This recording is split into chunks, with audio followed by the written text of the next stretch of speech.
하나님 아버지, 오늘도 거룩한 주일을 지키게 하여 주시니 감사드립니다. 참 영원토록 우리를 변함없이 사랑하여 주시는데 하나님을 향한 우리들의 믿음도 영원토록 변함없는 믿음이 될 수 있도록 은혜 베풀어 주옵소서. 주님의 은혜가 아니면 하루도 견딜 수 없고 하루도 살 수 없는 저희들입니다. 특별히 지금은 전염병이 도는 가운데 있습니다. 하나님이 도와주지 않으면 어디서 무슨 사건을 통해서 어디로부터 전염이 될지 알 수가 없습니다. 우리 하나님 막아주셔야 됩니다. 우리들이 할 수 있는 일은 최선을 다해서 참 깨끗하게 하고 소독도 하고 다 하지만 참 우리들이 하지 못하는 부분은 우리 하나님이 도와주셔서 참 강건케 하여 주시고 그리고 끝까지 주일 지키며 하나님을 찬양하는 삶을 사는 저희들이 되게 하여 주옵소서.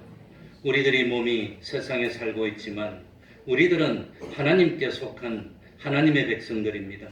하나님의 법도를 따르는 하늘나라의 시민들입니다. 하나님 아버지, 참 끝까지 하나님의 말씀에 순종하고 하나님께 영광 돌리고 하나님을 기쁘시게 하는 하나님의 백성 될 수 있도록 하여 주시고 우리 하나님이 저희들이 세상에 살 때 부족함이 없도록 먹을 것도 공급해 주시고 입을 것도 공급해 주시고 마실 것도 주시고 영육간이 강건케 하여 주시고 그리고 참 끝까지 믿음의 선한 싸움을 싸우고 신앙을 지킬 수 있는 저희들이 되게 하여 주옵소서. 혹시 우리들이 부주의하여서 참 이웃에게 피해를 끼치는 그런 일 없도록 하여 주시고 항상 참 세상의 빛과 소금이 되는 저희들이 될 수 있도록 은혜 베풀어 주옵소서. 주님의 이름으로 모인 곳곳마다 하나님의 은총이 함께하여 주시기를 바라며 예수님 이름으로 기도하옵나이다. 아멘.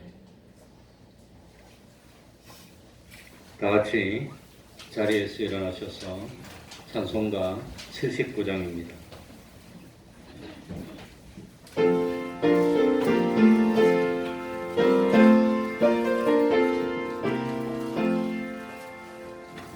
피난처 있으니 환난을 당한 자 이리 오라. 땅들이 변하고 물결이 일어나 산 위에 넘치는 두렵잖네. 이방이 떠들고 나라들 모여서 진동하라. 우리 주 목소리 한번 바라시며 천하의 모든 것 망하겠네. 만유주 여호와 우리를 도우리 피난처로. 세상의 난리를 그치게 하시니 세상의 창검이 쓸데없네. 높으신 여호와 우리를 구하니 할렐루야. 괴로움이 심하고 환난이 극하나 피난처 있으리 여호와요. 사도신경으로 신앙 고백하겠습니다.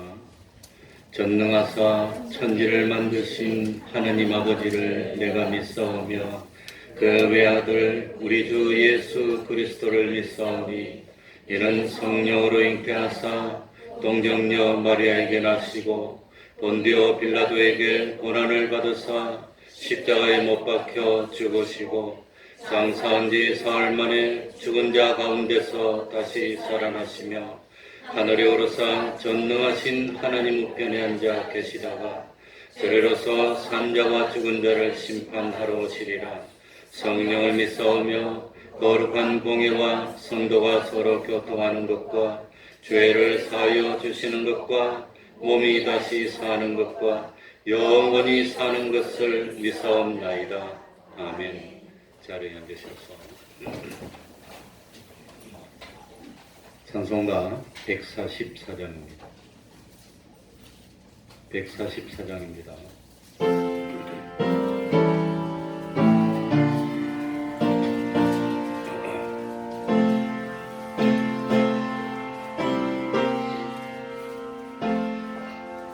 예수 나를 위하여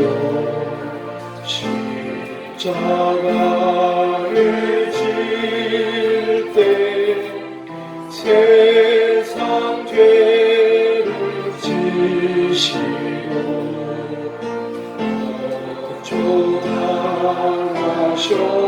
어쩌당하셨네.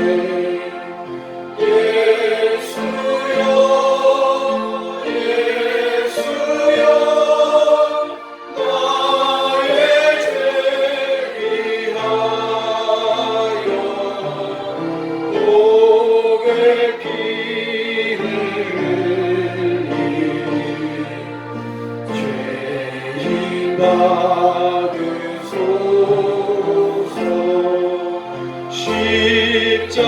십자가를 지시는 무슨 죄가 있나. 저 무지한 사람을 메시아 죽였네. 예수여 예수여 나의 죄 위하여 복의 피를 흘리니 죄인 받으소서. 피와 같이 묻은 죄 어느 이가 없네. 십자가의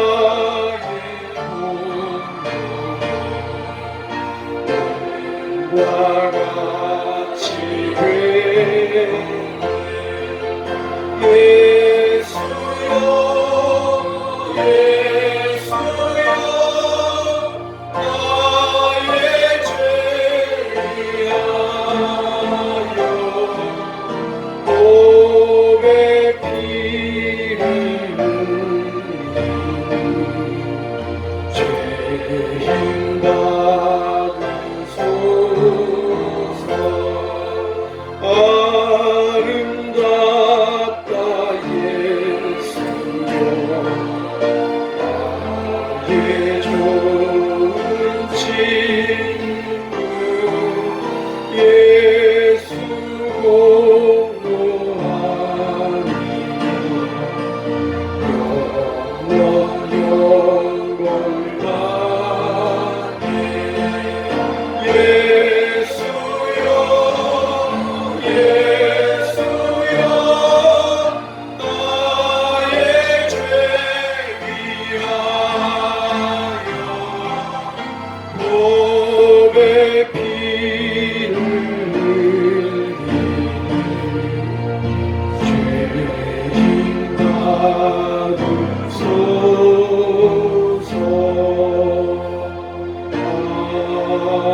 할 수 있으면 좀 띄엄띄엄 앉으시기 바랍니다. 모아서 앉지 말고.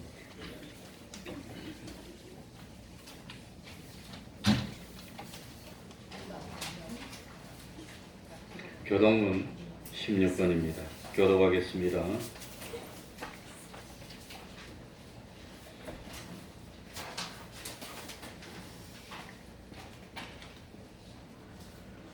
하나님이여, 주는 나의 하나님이시라.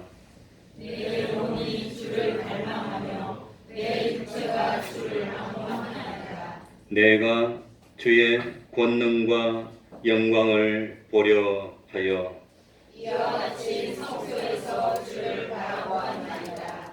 주의 인자가 생명보다 나음으로 내 입술이 주를 찬양할 것이다. 이러므로 내 평생에 주를 송축하며 주의 이름으로 인하여 내 손을 들리이다. 골수와 기름진 것을 먹음과 같이 내 영혼이 만족할 것이다. 내 입이 기쁜 입술로 주를 찬송하되 내가 나의 침상에서 주를 기억하며 밤중에 주를 묵상할 때에 하오리니 주는 나의 도움이 되셨습니다. 내가 주의 날개 그늘에서 즐거이 부르리이다. 아멘. 이제 정강성가대 찬양이 있겠습니다.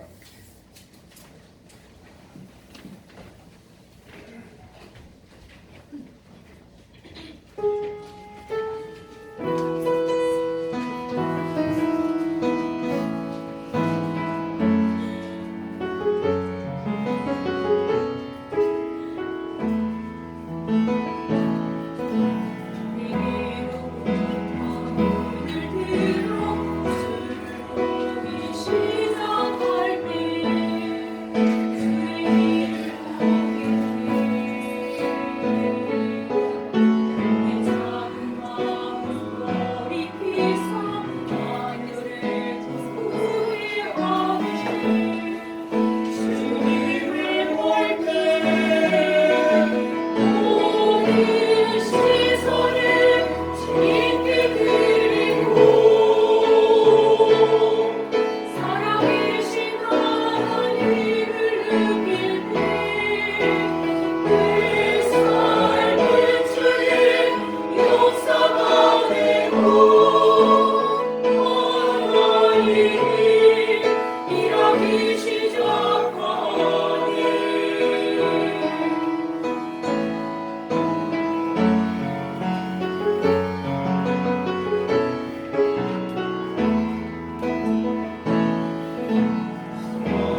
이 시간에는 최종관 집사님 기도해 주시겠습니다.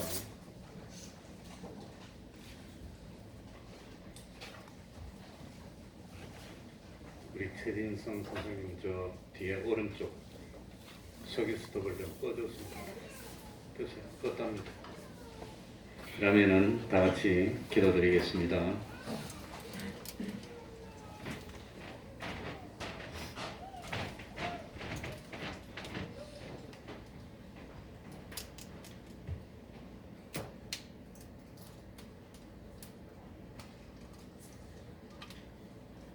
우리의 소망이 되시고 피난처 되시는 하나님 아버지, 지난 한 주간도 우리들 지켜주시고 오늘 귀한 주일을 맞아 세상의 근심과 염려를 접어놓고 주님 앞으로 나올 수 있도록 우리를 인도하여 주시니 감사를 드립니다. 여러 가지 혼란한 가운데 건강한 모습으로 이렇게 예배의 자리에 나오게 하시니 또한 감사를 드립니다.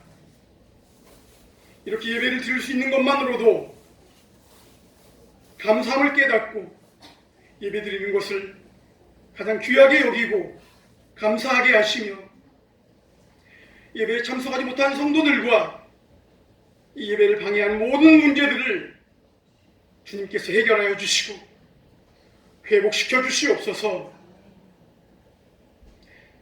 이 시간 세상에 살면서 여러 가지 죄악과 행했던 악한 생각과 언행들을 주님 앞에 내려놓습니다.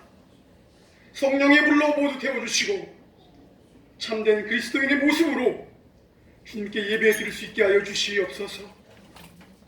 이제껏 정결한 삶을 살기에 게을렀던 저희들을 긍휼히 여겨주옵시고 깨끗한 심령으로 주님의 영광을 대할 수 있도록 정결한 마음을 주시옵소서.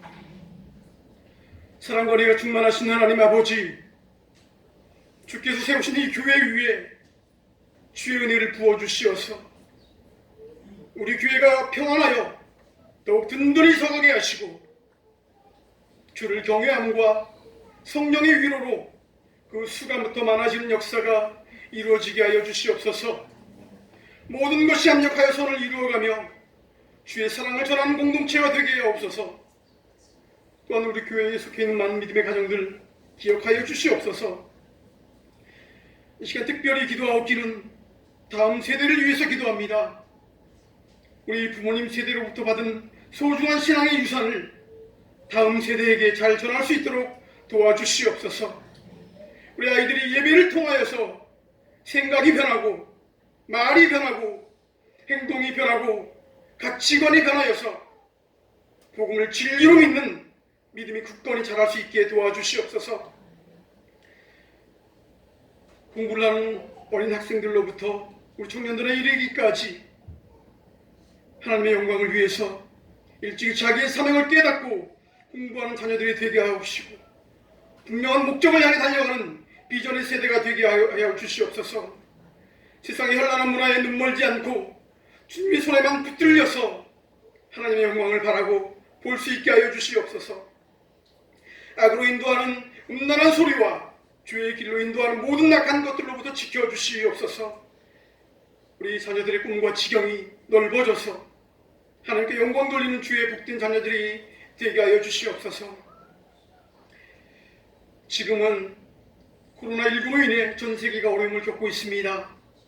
더 이상 확산되지 않고 진정될 수 있도록 주님 역사하여 주시옵소서. 하나님이 지키지 아니하시면 다 헛된 줄 아오니 주님께서 역사하셔서 질병으로부터 막아주시고 속히 지나게 하여 주시옵소서.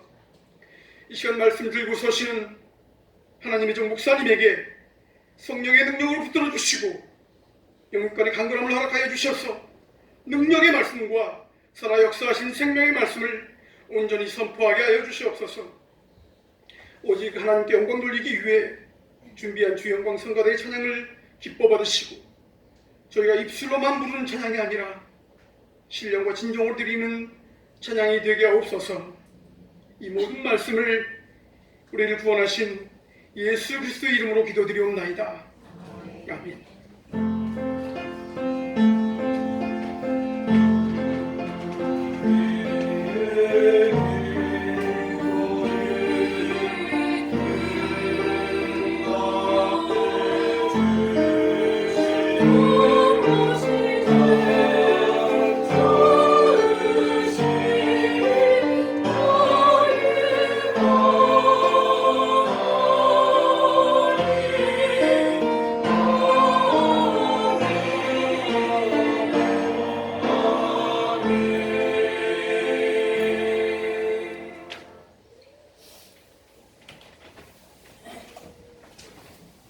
하나님의 말씀 사도행전 20장 17절입니다. 사도행전 20장 17절입니다.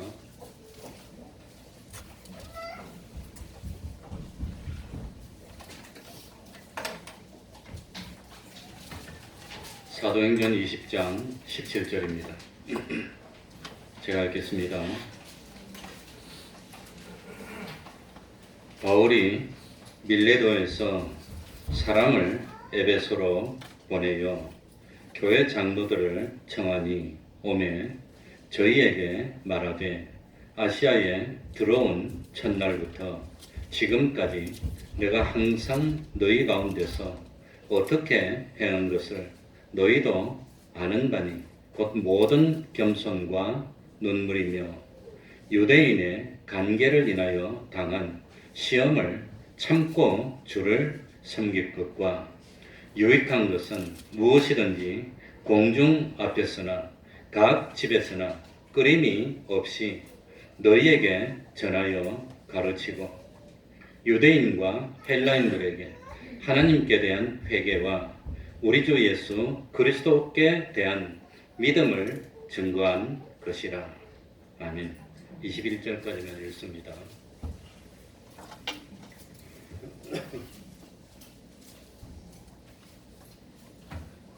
바울은 길리기아 지방의 다소에서 태어난 바리새파 유대인이었습니다. 베냐민 지파였고 태어난 지 8일 만에 할례를 받았으며 로마의 시민권을 가지고 태어난 부유하고 부족함이 없는 집안의 출신이었습니다. 바울은 예루살렘에서 율법의 대가인 가말리엘의 문화에서 교육을 받았습니다. 가말리엘은 힐렐의 온건한 교리를 대표하는 베냐민 출신 랍비로서 바리새파의 거두였고 당시 유대 사회에 막강한 영향력을 행사하던 인물이었습니다. 그러니까 바울은 출신 계급과 학문과 사회적인 지위에 있어서 뒤지는 것이 없는 아주 유망한 청년이었습니다. 그런데 예수님이 부활했다고 믿는 기독교인을 박해하는 데 앞장섰습니다. 스데반을 돌로 쳐 죽이고 스데반의 죽음을 마땅하다고 여기던 열심 있는 사람이었습니다. 그런데 뒤에 다메섹에 있는 기독교인을 잡아서 옥에 가두고 핍박하기 위해서 다메섹으로 가다가 부활하신 예수님을 만나고 예수님의 사도가 됐습니다. 이때까지는 예수님을 하나님의 아들로 믿고 예수님의 부활을 증거하는 사람들을 죽이고 핍박하는 일을 앞장섰는데 갑자기 바뀌어 버렸습니다. 반대가 됐습니다. 예수님의 부활을 증거하는 사람으로 변했다고 하는 겁니다. 이게 뭘 의미하겠습니까?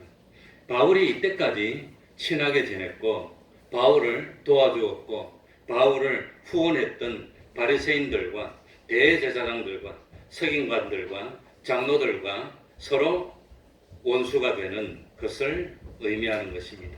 이때까지 자기가 속해 있던 사회에서 대척을 당하고 반대가 되는 그런 입장에 서는 겁니다. 그러니까 이 사도 바울이 주님의 부활을 증거한다는 것이 뭘 의미하느냐? 사도 바울이 이때까지 쌓아 올렸던 모든 사회의 지위와 영광을 포기하는 것을 의미하는 것이었습니다.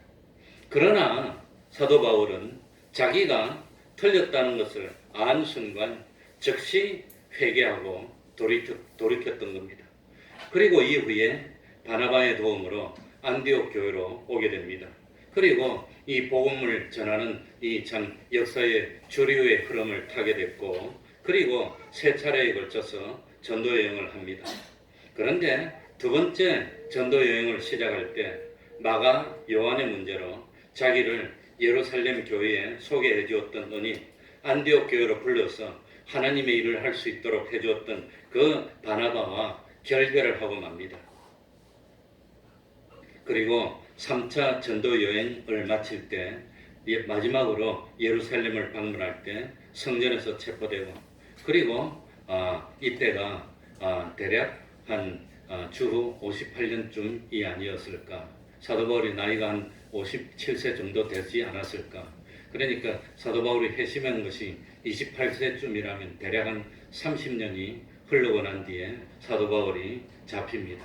이후에 한 10년 정도 옥고를 치르고 들어왔다 나왔다 하다가 66년이나 7년경에 로마에서 순교해서 인생을 마감합니다. 근데 오늘 읽은 이 본문은 사도 바울이 세 번째 전도 여행을 끝나고 예루살렘을 향해 가면서 밀레도에서 에베소 교회 장로들을 청해서 마지막으로 권고하는 내용의 말씀입니다.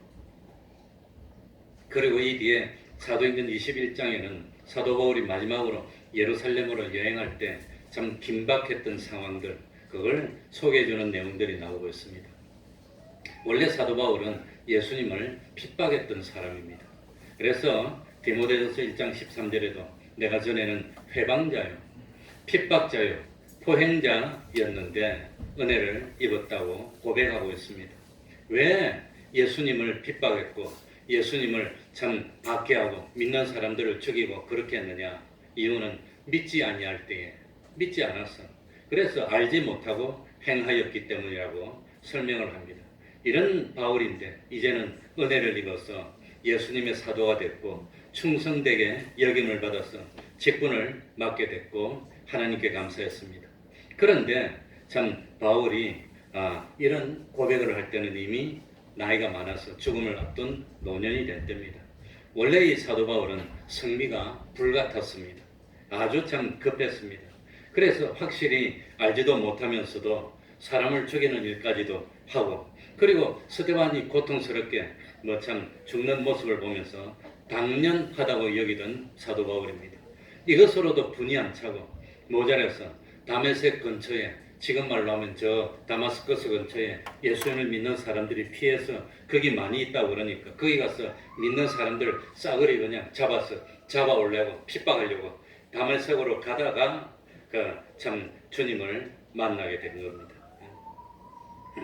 그러니까 참 이렇게 잘 알지 못하면서 이 사도 바울은 확신범입니다. 자기가 옳다고 생각한 겁니다. 자기 주장을 굽히지 않았습니다. 이랬던 자기 모습을 잊어버리고 바나바의 생질이었던 마가 요한이 1차 전도 여행에서 중도에 포기하고 말았다는 이유로 함께하지 못한다고 빡빡 우기고 저런 사람을 함께할 수 없고 데려갈 수 없다고 싸웠습니다. 자기 자신은 마가 요한보다도 더 회방자였고 핍박자였고 포행자였는데 그러다가 은혜로 부름을 받았고 바나바가 아니었다면 예루살렘의 사도들과 인사도 못했을 것이고 안디옥 교회에 부름도 받지 못했을 것이고 그랬다면 이 참 뭡니까 안수도 받지 못했을 것이고 이 그 큰 참 복음의 역사를 하지 못했을 텐데 그런데 자기를 이끌어주고 용서해주고 불러주었던 그 참 바나바, 그 바나바의 은혜도 모른 채 사소한 실수를 했다는 이유로 마가 요한을 버리고 말았습니다. 이렇듯 사도 바울은 바꾸고 난 뒤에 조금이라도 잘못됐다고 생각이 되면 용서를 하지 못하는 불같은 그런 성격이었습니다. 그런데 사도 바울에게 버림을 받았던 마가 요한은 바나바와 함께 바나바의 고향인 구브로라는 섬으로 가서 전도를 합니다. 그러고 난 뒤에 베드로를 따르는 수종자가 됐고 마가 복음을 기록했으니까 하나님은 마가 요한을 버리지 않았다고 하는 겁니다. 그러니 성경을 기록하는 그런 참 은혜를 받았으니 이 마가 요한도 얼마나 큰 하나님의 사람이 된 겁니까? 나중에 사도 바울은 참 노년이 되고 죽음에 이르렀을 때 디모데후서 이 마지막으로 기록한 성경 디모데후서 4장에 보면 마가는 나에게 유익한 사람이라고 고백을 합니다. 그리고 더 재미있는 것은 이 사도 바울이 로마에 잡혀서 황제 앞에서 재판을 받을 때 그 공권력에 떨어가지고 사도 바울을 수종하던 사람이 아마 10수명 정도는 됐을 것 같은데 적어도 그 사람들이 다 도망가 버립니다. 겁이 나가지고. 그래서 바울이 혼자 재판석에 섭니다. 그때를 회상하면서 디모데후서 4장 16절에 보면 다 나를 버렸지만 저희에게 허물을 돌리지 않는다고 고백했습니다. 그러니 참 처음에 그 불의가 열할 때는 좀 잘못했다고 버리고 했던데 이제는 죽음을 앞두고는 자기를 다 버렸던 사람을 탓하지 않는다는 것, 그렇게 말할 만큼 사도 바울이 온유한 사람, 용서할 줄 아는 사람으로 변화받았다고 하는 바울이 변했습니다. 그러니 참 마가 요한을 버릴 때의 모습과 비교해보면 얼마나 바울이 그동안 성화가 됐나, 바울이 하나님을 일을 하면서 얼마나 속이 썩었나, 그걸 알 수 있습니다. 그래서 용서할 줄 아는 사람, 참 아량을 베풀 줄 아는 사람, 상대방의 실수와 허물을 감싸줄 줄 아는 사람이 됐습니다. 이렇게 건 뭐 참 30년 가까이 복음을 전하고 다니다가 언젠가부터 하나님의 감동을 받습니다. 로마로 가야 되리라. 넌 로마로 가야 되리라. 감동을 받습니다. 근데 로마로 가야 되는데 로마로 바로 가는 것이 아니라 예루살렘에 들렸다가 로마로 가야 된다는 그런 하나님의 감동을 받습니다. 그래서 참 그 사도행전 19장 21절에 보면 하나님의 감동을 받은 사도 바울이 이 일이 다 된 후 바울이 마게도냐와 아가야로 다녀서, 마게도냐는 그리스 반도의 북쪽입니다. 아가야는 남쪽 고린도 있는 쪽입니다. 다녀서 예루살렘에 가기를 경영하여 가로되 내가 거기 갔다가 후에 로마도 보아야 하리라, 이렇게 말합니다. 그래서 바울은 우상으로 가득 찬 고린도에서 18개월을 유하면서 복음을 전하고 고린도 교회를 세웁니다. 에베소에서 참 그 2년, 만 2년을 거하면서 유명한 두란노 서원을 세우고 에베소 교회를 세웁니다. 그리고 사도 바울은 참 에베소 지방을 크게 부흥하게 하고 그리고 참 회개 운동을 일으킵니다. 그러고 난 뒤에 참 교회가 정착이 됐을 때 바울은 이제 떠날 때가 됐구나 하는 걸 깨닫습니다. 그런데 막바로 로마로 가는 것이 아니라 예루살렘으로 들렸다가 적당한 때가 되면 로마로 가야 된다는 그런 감동을 느끼고 예루살렘으로 왔다가 사도 바울이 체포가 돼서 잡혀가지고 죄인의 몸으로 로마로 가게 되는, 그게 하나님의 뜻이었습니다. 그래, 참 사도 바울이 예루살렘으로 향하면서 두 가지를 결심합니다. 하나는 드로아라는 항구에서, 드로아라는 항구가 어디냐? 사도 바울이 감동을 받고 비두니아 쪽으로 가려고 하다가 바다 건너 마게도냐 지방으로 가라는 하나님의 감동을 받았던 것이 드로아입니다. 그 드로아에서 출발을 했는데 그 드로아에서 제자들과 함께 주의를 지키고 떡을 떼고 예배를 드리려고 결심을 합니다. 두 번째는 밀레도에서 에베소 장로들을 불러서 마지막으로 권면을 하고 예루살렘에 가리라, 이 두 가지를 결심합니다. 그래서 바울이 그 배를 타고 마게도냐 지방으로 가려고 가는 과정에 빌립보에 갔다가 고린도를 방문했습니다. 빌립보는 북쪽이고 고린도는 남쪽입니다. 이때 베라에서 데살로니가, 더베 이런 곳에서 온 제자들이 먼저 바다 건너 드로아에서 기다리고 있었습니다. 바울이 오면은 같이 바울과 함께 배를 타고 수리아로 갔다가 예루살렘으로 가려고 했을 겁니다. 그런데 이 소문을 유대인들이 듣고 드로아에서 기다리다가 바울이 오면 잡아서 죽이려고 항구 근처에 아마 매복을 했던 것 같습니다. 그 소식을 듣고 사도 바울이 이 드로아로 바로 못 오고 다시 빌립보로 갔다가 한번 다시 삥삥 돌아서 그 뒤에 드로아로 옵니다. 이 드로아에서 사도행전 20장에 나오는데 참 20장 6절에 보면은 우리는 무교절 후에 빌립보에서 배를 타고 떠나 닷새 만에 드로아에 있는 그들에게 가서 며칠을 머무니라. 이래가 며칠이죠? 영어로 보면 세븐데이라고 나옵니다. 7일입니다. 왜 1일을 머물렀을까? 7일입니다. 6일도 아니고 5일도 아니고 7일. 7일이면 꽉 찬 한 주일입니다. 월, 화, 수, 목, 금, 토, 주일 7날입니다. 그런데 7절에 보면은 1회를 머무는데 언제 예배를 드렸죠? 7절에 안식 후 첫날에 우리가 떡을 때려 하여 모였더니 안식 후 첫날에 예배를 드렸습니다. 그러니까 바로 이 사도행전을 기록할 당시부터 벌써 안식일을 지키지 않고 뭘 지켰죠? 주일을 지켰다는 걸 나타내기 위해서 의도적으로 7일을 머물고 거기 예배를 드렸다고 하는 겁니다.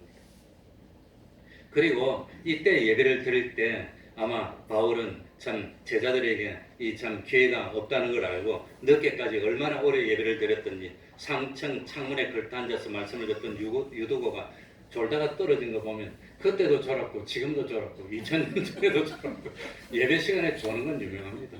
저는 뭐 영어를 전공했는데 섹스피어 작품 보면 예배 시간에 졸았다는 내용이 나옵니다. 500년 전에도 졸았어요. 안 졸게 하려고 저는 헛소리도 좀 많이 하고. 그런데 참 기적으로 이 3층에서 떨어져 죽었던 유도고를 살리는 그런 기적을 베풉니다. 그리고 드로아에서 마침내 아소로 가서 바울을 기다리고 바울은 이 드로아에서 아소까지 뭡니까 배를 타 제자들은 배를 타고 가고 바울은 걸어옵니다. 걸어오면서 결심을 하고 그러지 않았을까 생각이 됩니다. 그리고 밀레도에 도착해서 밀레도에서 50km나 떨어진 에베소로 사람을 보내고 장로들을 청해서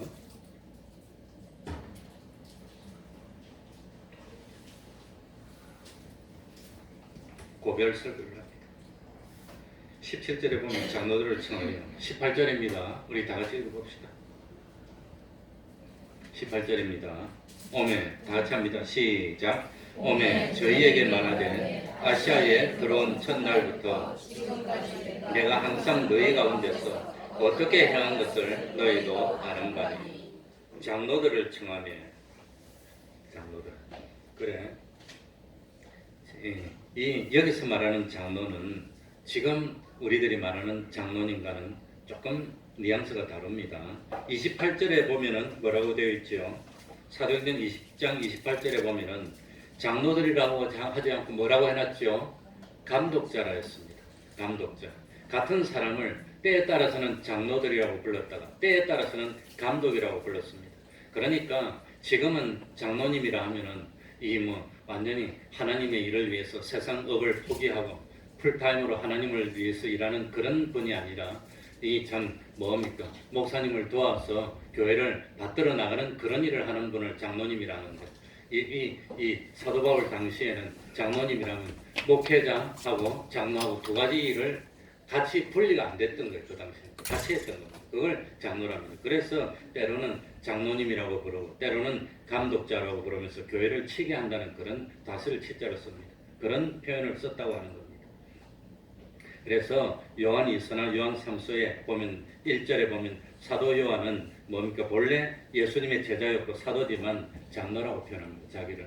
그러니까 지금 우리가 말하는 장로와 다릅니다. 그러니까 사도 바울이 마지막으로 예루살렘으로 가면서 다시는 어떻게 될지도 모르고 죽을지도 모르고 이것이 내 얼굴을 보는 마지막이 될 줄로 모른다는 고백을 합니다. 그러면서 에베소 교회에 있는 장로들, 목회자들을 불렀다는 것은 그 근처에 있는 목회자를 불러서 마지막으로 이제 참 고민을 했다고 합니다. 그래 빌립보 교회는 하룻밤에 세웠습니다. 고린도 교회는 18개월 동안 있으면서 세웠습니다. 에베소 교회는 사도 바울이 회수로 3년이나 머물면서 세웠던 교회였습니다. 그래서 참 이 뭡니까 에베소 장로들을 불러서 고별사를 했다는 것은 뭐 참 오늘날 우리들에게 해주는 고별사나 마찬가지입니다. 어려울 때 힘들 때 어떻게 신앙을 지켜라. 교회가 점점 속화되어 가고 있습니다. 솔직히 세상하고 구별이 없는 정도입니다. 더 심하게 말하면 하나님을 믿는 성경은 믿음의 참 단체인지 아니면 잘못하면 침묵의 단체인지 모를 정도입니다. 그렇게 됐습니다. 그러니까 참 할 수만 있으면 여러 사람들을 끌어모으는 데 도움이 되도록 흥미 위주로 하고 재미 위주로 하고 세상에서도 유익되고 할 수 있으면 마찰이 없이 핍박도 없이 다수가 주장하는 대로 흘려가고 있는 이게 교회 모습이 됐다고 하는 겁니다. 하나님의 말씀을 지키면 하나님의 백성입니다. 경기도청의 말씀을 지키면 세상 사람이 교회 말 옵니까? 오지 말지, 믿지 말지. 제가 좀 가격하게 해서 죄송합니다. 어저께 점심 때 뭡니까 모처럼 그동안 뭐 외식도 한 그릇 안 하다가 우리 사모하고 둘이서 그 뭡니까 외식을 할 건데 어디 갈 거나 이 앞에 가려다가 저 약진로에서 저 남한산성 쪽으로 쭉 가다 보면 오른쪽에 꼭 들어가면 식당이 많이 있는데 해물칼국수 집이 있어요. 해물칼국수를 먹으러 갔어요. 그 한 그릇에 먹으러 가서 둘이 해물칼국수를 먹으러 가면서 떨렸어요. 난 뭐 원래 마스크를 안 쓰고 다니니까 마스크를 안 쓰는 이유는 쓰려고 약국에 사러 가니까 못 샀어. 그래 안 쓰고 있습니다. 그럼 뭐 팔면서 쓰라고 하던가는 거지. 팔도 안 하고 뭐 쓰라고 개사고 있어. 지는 쓰고 다니면서 장관이. 그래가지고 떨렸어. 마스크를 안 쓰는 이유는 또 사람을 마주치지 않습니다. 내 교회 올 때도 뒷골목으로 오고 뒷골목을 거의 마주칠 일이 없고 그러니까 뭐 남에게 피해를 끼치고 많은데 안 가니까 안 쓴 건데 식당에 가면서 좀 떨리더라고. 마스크도 안 쓰고 식당에 딱 들어갔는데 식당에 누가 있었겠는데 꽉 찼더라고. 한 명도 안 쓰고 있어 마스크. 그러면서 해물 칼국수 먼저 물 붓고 뭐 해물 붓고 끓으면 먹는데 다 먹고 다 끓으면 뭡니까 칼국수 먹고 먹는데 1시간 걸리는데 1시간 동안 그거 꽉 찼는데 한 사람도 걱정 없이 마스크 한 명도 안 쓰고 다 즐겁게 이러더라고요. 그러더니 나갈 때 또 마스크 쓰더라고요. 그러니까 내가 그걸 뭐 너무 염려하지 말아요. 그 먹었던 사람 중에 과학수사대 경찰이 8명 있더라고요. 그 사람들도 마스크를 안 쓰고 이거 먹더라고요. 결론은 하나님이 도와주셔야지 하나님이 안 도와주시면 어떻게 되겠어요? 일부러 그렇게 하자는 건 아닙니다. 조심해야 됩니다. 다 써야 되고 하지만 하나님이 안 도와주시면 소용이 없는 겁니다. 그래서 참 우스개로 한번 했습니다. 그러니까 참 비록 힘들어도 어렵더라도 부흥이 더디되더라도 참 인기에 영합하지 말고 세속에 물들지 말고 끝까지 진리도 포기하지 말고 참 아시아에 들어온 첫날부터 참 30년이 지난 지금까지 사도 바울이 어떻게 행했는지 너희들이 옆에서 보았고 들었지 않느냐?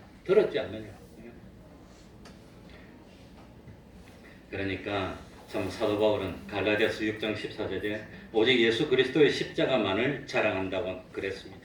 고린도전서 2장 2절에는 예수 그리스도의 십자가 외에는 예수 그리스도의 십자가에 못 박히신 것 외에 아무것도 알지 않기로 작정했다 그랬습니다.